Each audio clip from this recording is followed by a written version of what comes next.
And the idea that I really believe is critical is that if we can create access points, and the most important part is not just to create them, but maintain them, we will not struggle being an inclusive environment, an equitable environment, a diverse environment, an environment that creates feelings of belonging because you don't have barriers. Yeah. And when you have the freedom to engage with people, you have the opportunity to build relationships. Welcome, everybody, to the Locala podcast. I'm Lisa Anderson, your host and publisher of Locala magazine. Oh my goodness, back on the couch today, even though he hasn't been here in an official capacity yet, is Bill Ross with Hands Up Communications. He is the vice president of Hands Up Communications, and we've had him in the magazine in the past, so I'll be sure to go ahead and link to that article. But I wanted to talk to him further and get some more insights on Bill. So welcome back to the studio. It's very nice to be here, Lisa. Thank you. What have you been up to, Bill?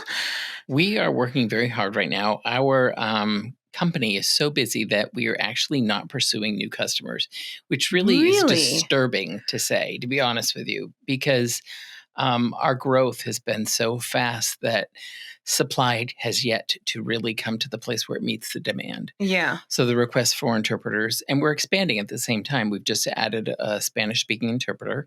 Fantastic. We added a Chinese-speaking interpreter. She speaks Cantonese, Mandarin, and one other language in Chinese that I cannot pronounce. So there you go. Yeah. So I think that's important I'm glad you brought that up because I know most people, especially in the Ocala community, see you as ASL interpreters. Right. But you also do like 200 languages? 200 spoken languages. There are other things that our company provides.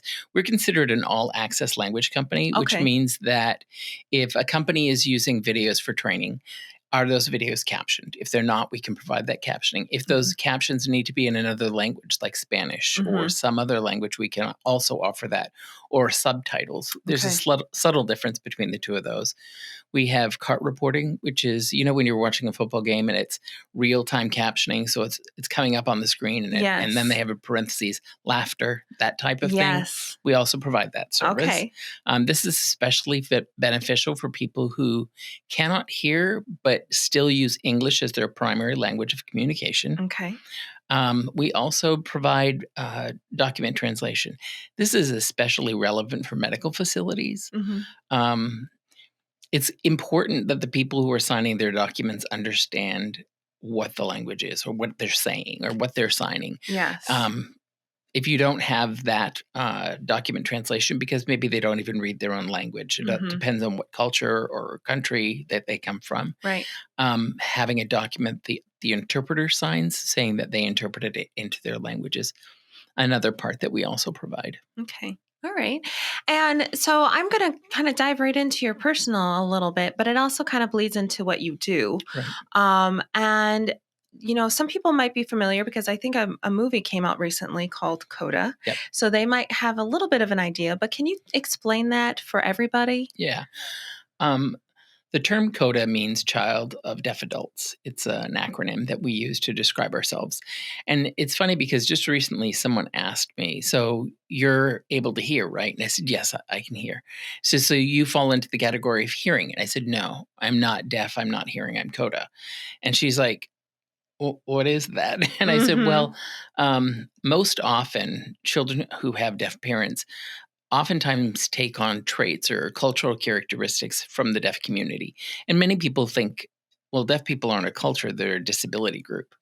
Well, technically, yes, they're disabled, but they are a culture. They're a linguistic and ethnic and cultural minority. Okay. So they have their own habits, their own attention-getting techniques. The way that they function in life is vastly different from people who can hear.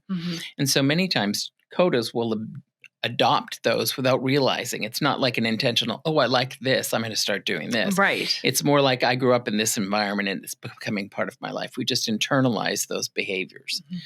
And so many of the things that I did growing up were things that I saw my parents do. Okay. So, for example, I was in college one day, and a friend of mine was at the end of the table, and they were like those 6-foot banquet tables. And he was getting ready to leave, and I had a mouthful, and I couldn't get his attention. So I did what I did at home. I pounded on the table. The entire cafeteria went silent. I was like, wrong place. Wrong place. It was awful. Oh, no. It was awful. He laughed, but I said, can you just give me a minute? It was bad. But that's not all. There have been serious misunderstandings. I was working at a company, and my boss, I walked up to her and I tapped her on the shoulder, and she'd turn around and I'd talk to her. And about the third or fourth time I had gone to see her and tapped her, she spun around and she goes, "Don't touch me. I have a name." And I was like, oh. And she was so angry with me. Oh, my goodness. Did she give you a chance to explain? I asked her to. I said, "Hey, can I explain?" And she was like, "Yes." And so we sat down and talked about it. And she was very understanding, but she had come from an abusive past. Okay. And me touching her was it was not okay with her. Yeah. And I had to learn, okay, people who can hear, there are ways to get their attention. And it's still an issue. Yeah. So, yeah. Well, and you're still very heavily in the deaf community. Yes. So you're going back and forth between those two, I guess, worlds. Yeah. For better lack of. That's how I describe it. Yeah. It's funny because my family tells me that you are like a deaf person trapped in a hearing person's body. And my wife has just gotten used to it. She says, "Bill, there's no training you now. You're old." It's not that, you can't teach an old dog new tricks. And she's like, "That's true." And I'm like, all right, whatever. Yeah. And, I think, too, people might be surprised that when we had JV in, there was no genetic things in his family. Right. And there were, I believe, 6 boys and 3 of them were deaf. Yes. And then for you, you had 2 deaf parents. And vastly different how they became deaf too. Okay. Yeah. So I think people find that unique when there's a hearing child of 2 deaf parents. Well, I think like for my family, my father's an identical twin. Okay. And both of them were deaf. And then my grandparents, who were obviously their parents, tried again. And their third child was a girl, and she was also born deaf. Wow. And so they believe it was a genetic predisposition. He married her or they got married, and they both had a gene that caused their children to be deaf. Okay. So obviously I'm a carrier of that, but none of my children were born deaf. Okay. And my wife was born with the ability to hear, and she contracted spinal meningitis when she was 3. Her brother and sister both passed from it, and she survived, but she was left without the ability to hear. Okay. I guess I didn't know your wife wasn't hearing. Oh, she can hear. She can hear. Oh. I said wife, didn't I? Yeah. I meant my mother. Your mother. My Okay. My wife, my mother's siblings both passed, and my mother wasn't able to hear. Okay. All right. Sorry. That's okay. So what was it like? I mean, you gave us some examples of what it was like for you growing up. And I know you probably talked about it in your article. It's been a while since I've read it. But, can you give everybody a little bit of description what it was like for you growing up? Yeah. I think for me, the thing, and I look back on it now and I realize that's just a part of growing up. When I was 12 and 13 and 14, I just wanted my mom to be just like everyone else. I wanted her to be able to come when I called. Like when kids fall down and scream, their parents come running. Yeah. When you were, you've got deaf parents and you fall down and you hurt yourself, you go looking for your parents. So, and then when my mom would open the door and she would scream my name or my brother's name, the whole neighborhood heard, because people think that deaf people are quiet. It's actually the opposite. Because they can't hear how loud the cabinets are, they just slam them. They can't hear how loud the pots and pans are. They're making noise at like 6 and 7 in the morning, and you don't get to sleep in. You never get to sleep in at a deaf house. And ironically, they like to get each other's attention. They'll either pound on the floor. I already mentioned the slamming of the table, that kind of Yeah. thing. They'll even yell at each other across the room. Hopefully they'll be loud enough and their spouse will hear it. So that was my house. It was never a quiet place. Yeah. And then, embarrassingly, one of my favorite stories to tell is when I was college age and I finally went off to college, I would come home for break. And every time I would come home for break, the volume on the TV would be on 100. Oh my gosh. Because my mother or my father or both, when they're trying to change the channel, they're hitting the wrong button. And so the sound is just getting louder and louder. And they go, oh, wrong button. But they can't hear it. So they don't adjust the volume. So it stays at 100. And I'm walking in, the windows are vibrating. I mean, I'm like, turn it down. So, and Yeah. I remember one night, I'll never forget it because it scared me to death. My mom and my dad and I were watching a TV show. It was a scary movie. Mm-hmm. And we had the volume at the right setting. And I could hear that dun dun dun kind of music that they Yes. play. And I'm like, and then boom, of course, something. And I leap. And my father's like, what's the matter with you? And it occurred to me they could not hear the scary music. So there's no buildup for them. No. All of a sudden, somebody jumps out and they go, I predicted that. Yeah. I'm like, I knew it was coming and I jumped. So, deaf people perceive life so differently. Yes. And I feel more than anything, it is the greatest honor to have been raised in a house with deaf parents. You never really understand how much you miss it until it's actually gone. Because both of my parents have passed, and I think that's part of the reason I so enjoy being involved with Deaf Night Out when we have all the deaf people come together. Yeah. I feel like I belong again. Yeah. It's really nice. Oh, that's really cool. That's really awesome. And, people, you do a number of other things that I don't think a lot of people know about because you do get swallowed up in the community and with your job and everything. But you also were a teacher at one point. And you are a publisher now too. So can you talk a little bit about that parts of your life? Yeah. I taught at the university level and I also taught in public school. I was a professor at North Central University based out of Minneapolis, Minnesota, and I taught sign language interpreting, obviously. It is my passion.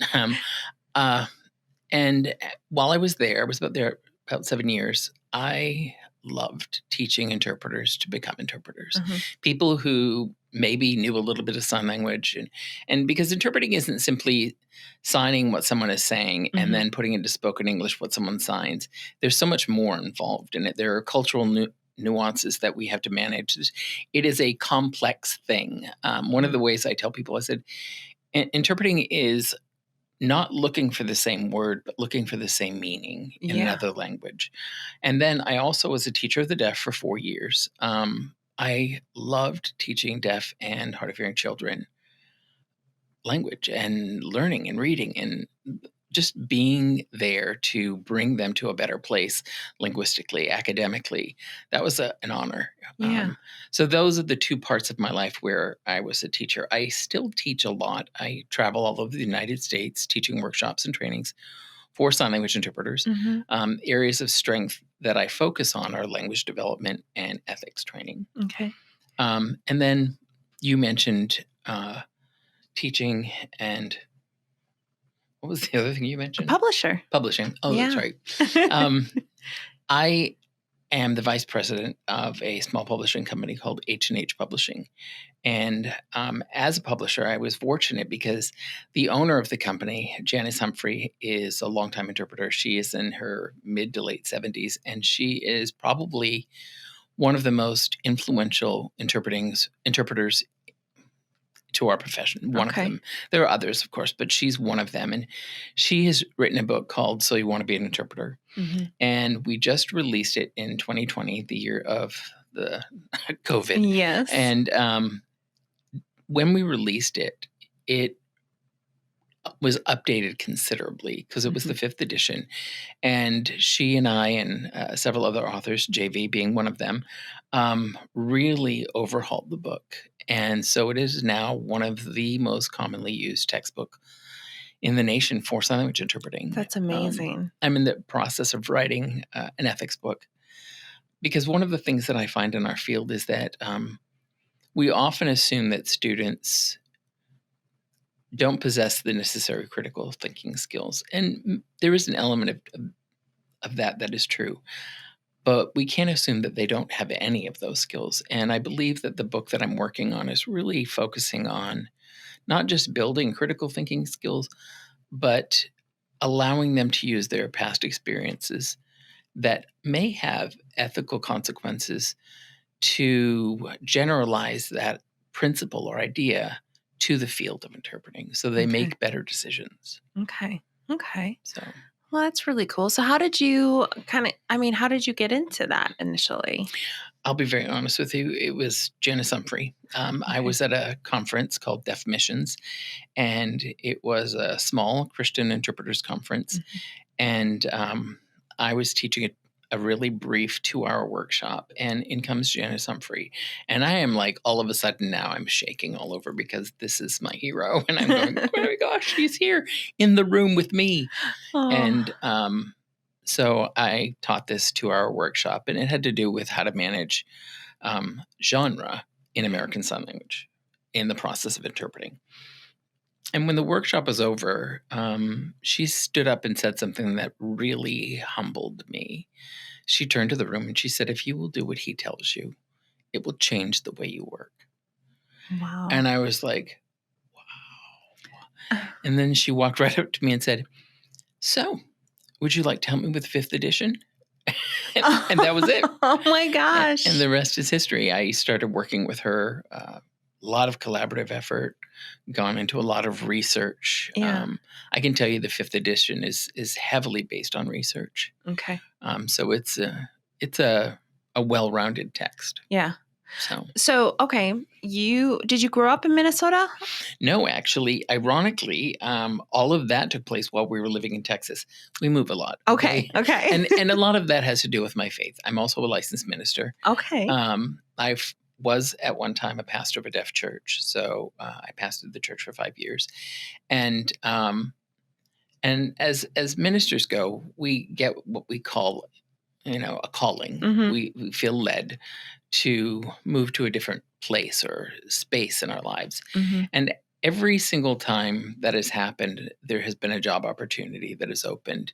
And my wife and I come together and we really talk and pray about it to make decisions. I don't want to be like, okay, is this the right, I don't feel the breeze. Yeah. I want to make sure that we're making the right decision. So we really, take a season to come together to talk about it and think about it, pray Mm-hmm. about it. And every time we've moved, it's always been the right place. And ironically, when we moved to Texas, I told her after we were there, not even a year, I said, we're not going to be here long. Oh. I said, I just feel it in my heart. And I said, I think I'm supposed to get published. And this is what I'm thinking, okay? My vision is this big, about the size of a stamp. So I had written an article with JV, and we had submitted it to an organization that we were really hoping they would publish it. But just as we sent it to them, they announce on the internet that they're going to halt publishing. Oh. And so I'm like, what do we do now? And then a week later, I bump into Jan and she invites me to write the 5th edition. Oh, so wow. my vision expanded a little bit. A little bit, yeah. And so after being there for 3 years, we moved from there to Florida, Locala. And I'll tell you, my family feels like we're home. Yeah. It's a good place. That's good. Oh, I'm glad. So I'm glad you're going to be here a while. Oh, I hope and pray, please. Yeah. We're done. So where did you actually grow up then? I was born in Massachusetts. Okay. I lived there for a good part of my younger years, between there and Arizona. Okay. Went back and forth. My parents divorced when I was young. And I lived there well into my early 20s. I was, like I said, back and forth. Mm-hmm. And I graduated from high school in Massachusetts, spent a short time in Florida with my grandmother, and then went back and I stayed there for a while. Yeah. Until I went off to college. Okay. And where did you go to college? For 3 years, I attended a small Bible college in Rhode Island called Zion Bible Institute, which is now North Point. And then I transferred to Central Bible College and got my bachelor's degree in deaf ministry and Bible. Okay. And then I got my master's in special education at Missouri State University. Okay. So. Okay, very good. How was your time in Minnesota? I'm always, curious, especially when it's a city that I lived very close to. Minnesota was an amazing place. That's where I ended up going to teach. I taught there for almost 6 years at, again, North Central University. And it was probably one of the best opportunities in my life. Yeah. I really became very curriculum oriented. It became something for me to really analyze the work that we do as interpreters. The community there has a really strong sense of commitment to the deaf community, a really strong sense of commitment to themselves.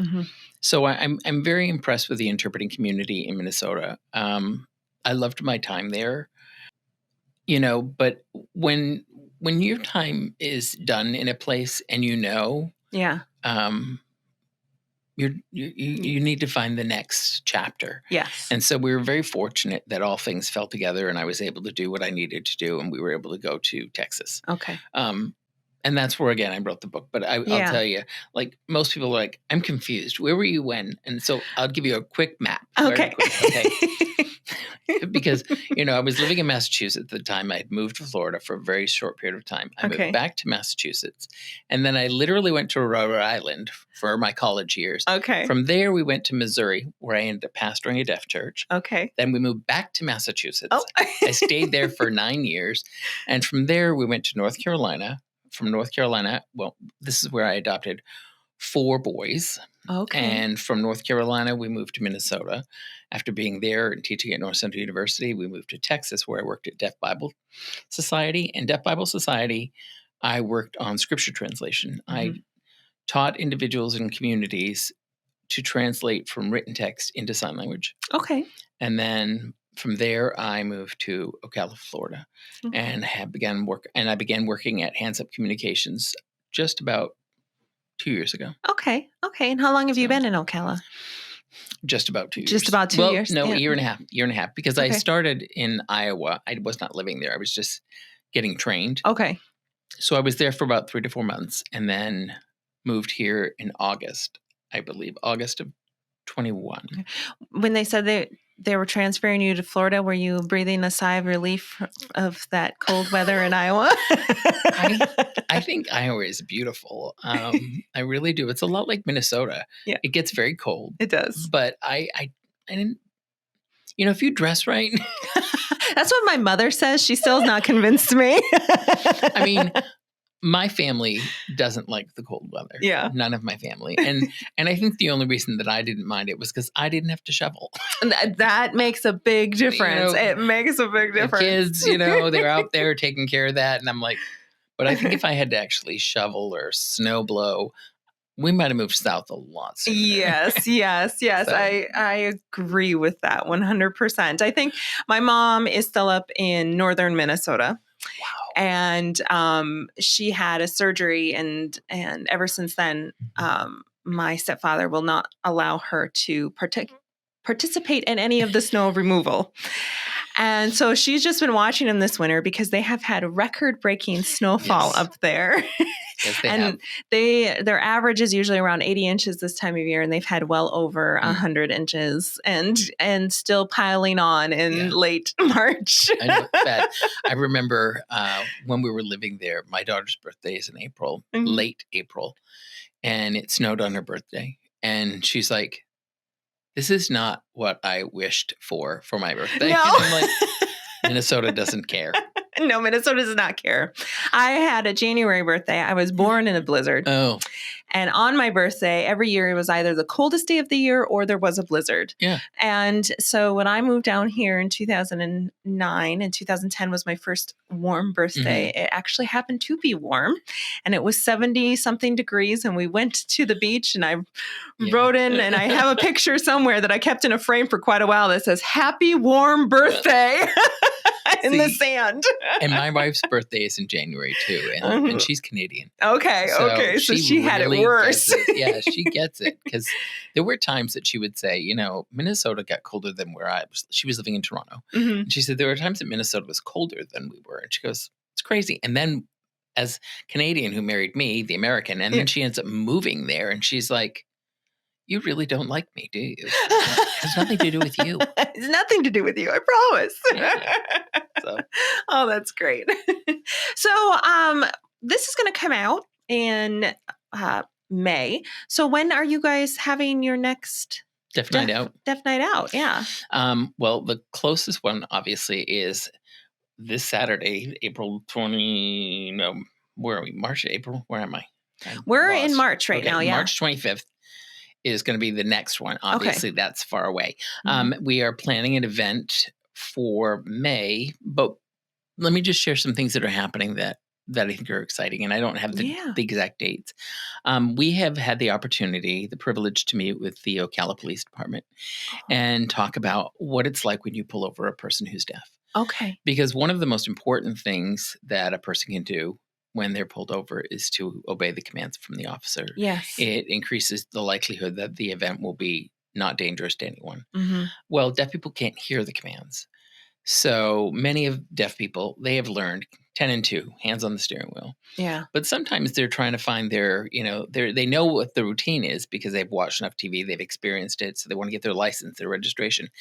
And that movement is dangerous, and they don't realize it sometimes. Okay. And so we've already met with them once, and so we're hosting a town hall in May. Mm-hmm. So that's one event that we're going to be hosting. We will also host a Deaf Night event. We're looking for a location that we haven't been to yet, and it's pretty hard because we have to find a well-lit restaurant on a weekend that will be willing to take anywhere from 75 to 95 deaf people. Okay. And some restaurants are like, no, we're not interested. We've only been turned down once, really. Okay. Most places are like, yeah, how will we communicate? Because we bring our own interpreters. Sure. We have 4 staff interpreters that walk around and help with ordering all the meals.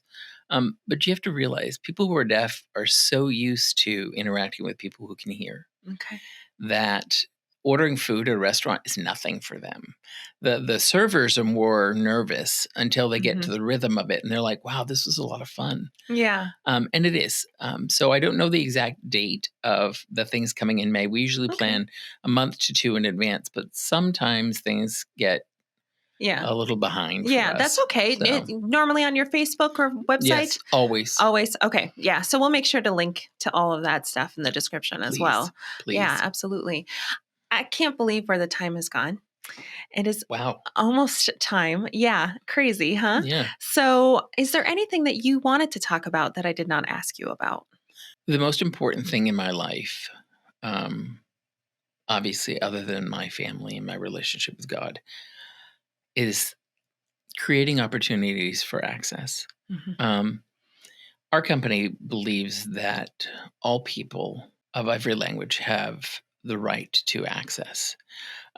We firmly believe that whether you're a person who is just moved here and you only speak Spanish or some other Haitian Creole, whatever language you speak, you should have the opportunity to walk in any building and have an interpreter. You should have the ability to have documents in your language.